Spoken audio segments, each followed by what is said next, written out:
No matter where I go, they show up.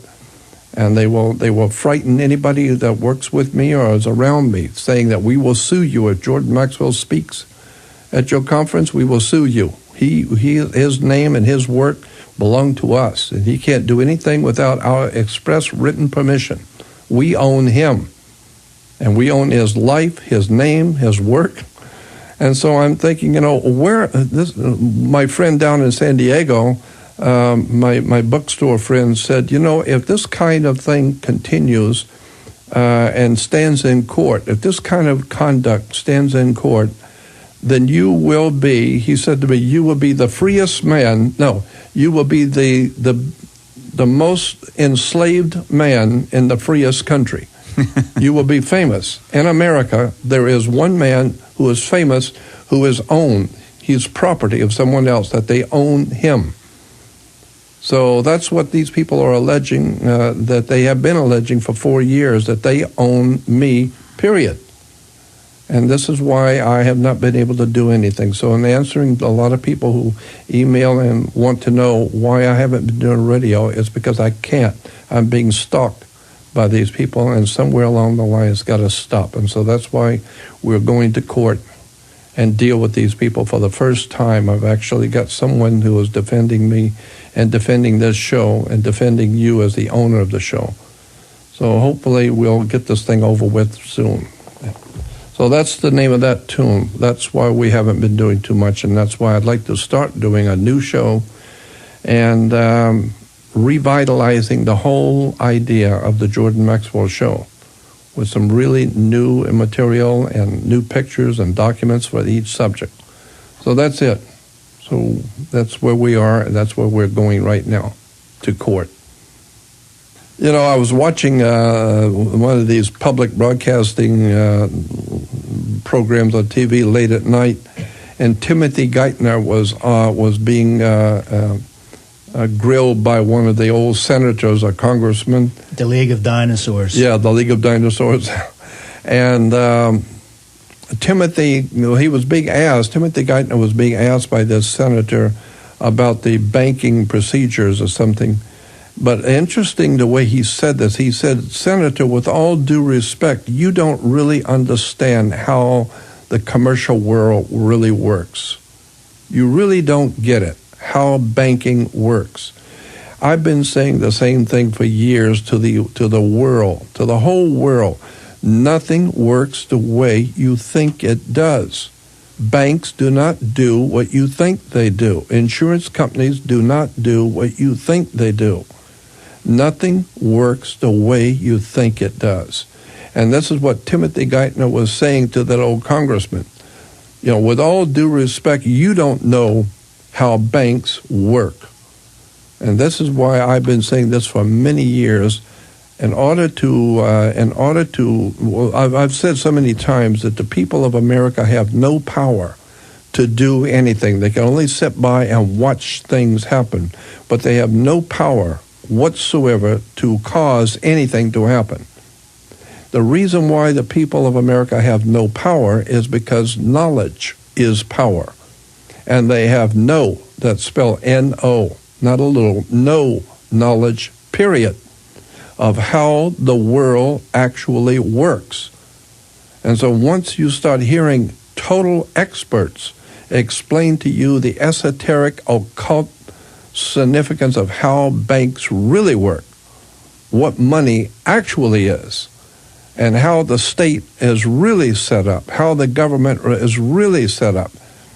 And once you begin seeing all the dark secrets that's been kept from you all your life, for the first time, everything begins to make sense. Nothing is what you think it is. Banks do not loan money. There's a law in this country that says banks cannot ever loan money. So if you're getting a bank loan, you're not getting money from the bank. Think about it. Think about this. Suppose I go into a bank and I put $100,000 into a bank account. Then you come in the next day and you want a boat. It's going to cost $90,000, and they give you the loan, and they give you my $100,000 to buy your boat. That makes no sense at all. Why would they give you my money to buy your boat? They don't give you, they can't give you my money. That's my money. So they cannot give you my money. Well, if they can't give you my money to buy your boat, then how is it that they're able to give people homes, buy airplanes and jets and water skis and anything else? Where's the bank getting the money to loan you when you borrowed the money to buy a new car? Where is that money coming from? Because it's not coming from my bank account. And let me emphasize that. That is for damn sure. No money's coming from your bank account. That's George. exactly right. I don't think you've had any for the last 50 mine years. in particular. I don't even have a bank account. But the point I'm making is that people who put their money into the bank, that money does not get loaned out to other people. Think about it, because I've talked with bankers and bank presidents, and they say, well, we took in $50,000 today in deposits, but how much did you put out and financing homes and we financed over $1 million today, but you only took in $50,000, but you financed $1 million. Where did that come from? Where did that million come from? Oh, well, that's just business. No. Where did it come from? That's none of your business. That's right. And so then you find out, the money that you go in to get your home, and you're going to file the papers, and the bank is going to finance your home, that $250,000 or $400,000, whatever it is, that's not my money. That's not the people who's got their money invested in the bank or in the savings. That money is not coming out of their account. Well, then where's the $400,000 coming from then?